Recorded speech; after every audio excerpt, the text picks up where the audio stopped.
എവിടെ പോയിന്നാവോ വല്ലവരുടെ മുതലാണല്ലോ, തിരിച്ചു കൊടുക്കേണ്ട മുതലാണല്ലോ. ശരിയാണല്ലോ വന്നത്, അവന്റെ എന്തോ പോയ മാതിരി ഉണ്ടല്ലോ. എന്തോ തന്നെ അന്വേഷിച്ചെടുക്കണം. എന്റെ അളിയ ഒന്നും പറയണ്ട, ഒരു 10-25,000 രൂപയിലുള്ള ഗ്ലാസ് ആണ്. ഞാനാണെങ്കിൽ ഗ്ലാസ് വെച്ചോട്ട് പരിചയമില്ല. ആ സാധനം അവിടെ പോയെന്നൊരു പിടുത്തൂല. പാന്റിന്റെ പോക്കറ്റിലൊക്കെ തപ്പി, വഴിയായ വഴി മുഴുവനും ഞാൻ അന്വേഷിച്ചു. ഈ സാധനം അവിടെ പോയെന്നൊരു പിടുത്തൂല. ഇതാണ് പ്രശ്നം. സാധനം ഒരാളുടെ കിട്ടിയിട്ടുണ്ട്, കാശിലും 1000 രൂപ കൊടുക്കണം. കാശൊക്കെ എത്ര വേണേലും തരാം. ഇതോ അതൊന്നും എടുത്തോ, എന്റെ കാലുകൊണ്ട് പാടില്ലടോ. സാധനമൊക്കെ ഒപ്പിച്ചല്ല അളിയ, പൈസ ഒക്കെ ഞാൻ തരാം. പക്ഷെ ഈ സാധനം തന്നെയാണെന്നുള്ളതിന് ഉറപ്പെന്താണ്? ഏതോ തന്റെ ഗ്ലാസിന്റെ സൈഡിൽ ഒരു ഓറഞ്ച് വരയുണ്ട്, ബ്ലാക്ക്, ഇതിൽ ഗോൾഡൻ. അത് തന്നെയാണ് സാധനം, അത് തന്നെയാണ്. അതാണ് സാധനം കിട്ടിയാൽ മതി. 1000 രൂപ ഞാൻ തരാം. എന്നാ പൈസ ഒന്നും വിഷയമല്ല. പിടിച്ച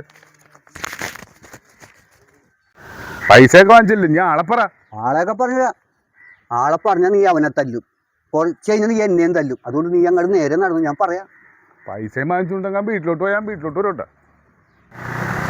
ഇതേ കുന്തം പോയ കുപ്പിയിൽ തപ്പണമെന്നറിയില്ലേ? ഇല്ല, കേട്ടിട്ടില്ല. നീ തല തപ്പി നോക്ക്. അളിയനെ പറ്റിച്ചല്ലേ, അവിടെ നിൽക്ക്.